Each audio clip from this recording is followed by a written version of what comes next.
स्वागत है दोस्तों आपको यूट्यूब चैनल में। दोस्तों आज हम बात करने वाले टेक्निकल एनालिसिस क्या होता है। दोस्तों इसमें क्या क्या आती है।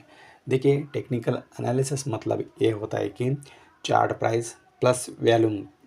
दोस्तों चार्ट प्राइस में है ना वैल्यूम को देखकर आप है ना फ्यूचर प्राइस है ना प्रेडिक्ट कर सकते हैं ये फ्यूचर में प्राइस कहाँ तक जा सकती है। ठीक है, वैल्यूम साथ में दोस्तों आप इंडिकेटर का भी यूज़ कर सकते हैं। ठीक है, तो वैल्यूम के बिना है ना टेक्निकल एनालिसिस अधूरा रह जाती है दोस्तों।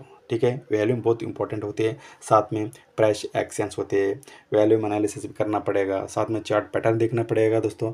ये भी टेक्निकल एनालिसिस में आते हैं सारी चीज़ें, Fibonacci tools, trend lines, candlestick patterns, indicators.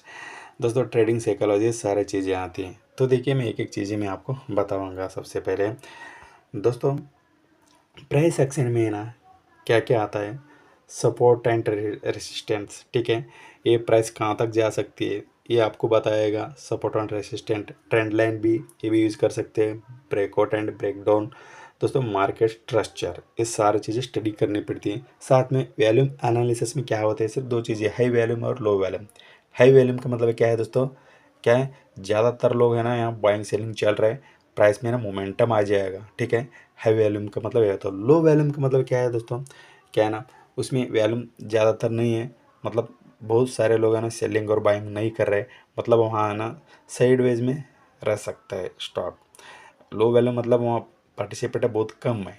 ठीक है, प्राइस का मोमेंटम इतना नहीं रहेगा। ये सारे डिसीजन आपको लेना पड़ेगा ट्रेडिंग करने से पहले।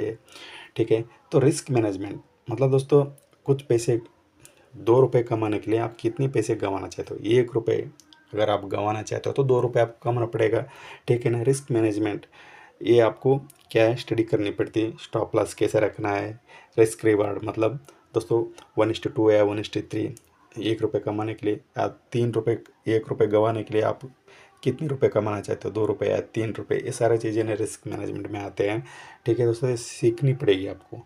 और दोस्तों चार्ट पैटर्न्स, चार्ट पैटर्न में क्या क्या आता है। चार्ट पैटर्न में देखिए हेड एंड शोल्डर्स आते हैं, डबल टॉप बॉटम्स आता है, फ्लैग एंड पेनेट्स आती है, और दोस्तों फिबोनाची टूल्स।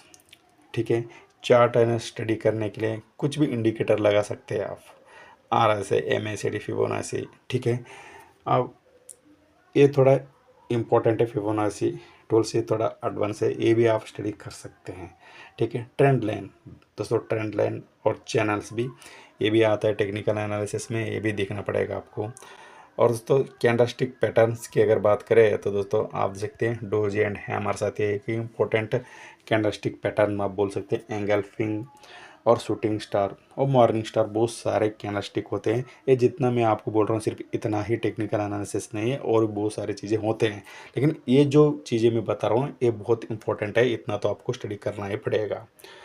और दोस्तों इंडिकेटर्स की अगर बात करें तो मूविंग एवरेज, जैसे ये बहुत ही इंपॉर्टेंट है दोस्तों, ये आपको स्टडी करना पड़ेगा। RSI एंड MACD ये इंडिकेटर ये भी इंपॉर्टेंट है। बॉलिंजर बैंड ये भी इंपॉर्टेंट है, ये इतना तो आपको सीखना ही पड़ेगा। और ट्रेडिंग साइकोलॉजी की बात करें तो दोस्तों आप देख सकते हैं डिसिप्लिन, पेशेंस, दोस्तों ये तो आपको आना ही पड़ेगा। इमोशनल कंट्रोल, ये चीज़ें है ना ट्रेडिंग में आपको बहुत अच्छा हद तक दोस्तों आपको बहुत हेल्प करेगा। डिसिप्लिन के बिना है ना आप ट्रेडिंग कर ही नहीं सकते, क्योंकि दोस्तों डिसिप्लिन बहुत इंपॉर्टेंट है। अगर 1 लाख है कि 1 करोड़ है आपके पास, कितना भी पैसा हो, डिसिप्लिन अगर आपके पास नहीं हो तो आप पूरे के पूरे पैसे गंवा सकते हैं।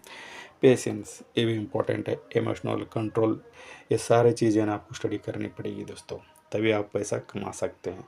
हाँ, तो सिर्फ चार्ट स्टडी करने के लिए दोस्तों वैल्यूम बहुत इंपॉर्टेंट रहते हैं। कुछ इंडिकेटर जिसमें आपको ज़्यादातर इंटरेस्ट है वो इंडिकेटर आप लगा सकते हैं। चार्ट पैटर्न आपको समझना पड़ेगा, हर एक कैंडलस्टिक पैटर्न के बारे में आपको नॉलेज होना चाहिए। इंगल्फिंग की मतलब क्या है, शूटिंग स्टार मतलब क्या, मॉर्निंग स्टार मतलब क्या है दोस्तों, ये डोज एंड हैमर ये क्या होते हैं, सारी चीज़ें ना आपको आना चाहिए। ये जितनी भी चीज़ें मैं बता रहा हूँ ये सारी चीज़ें ना टेक्निकल एनालिसिस में आता है, इतना तो आपको स्टडी करना पड़ेगा।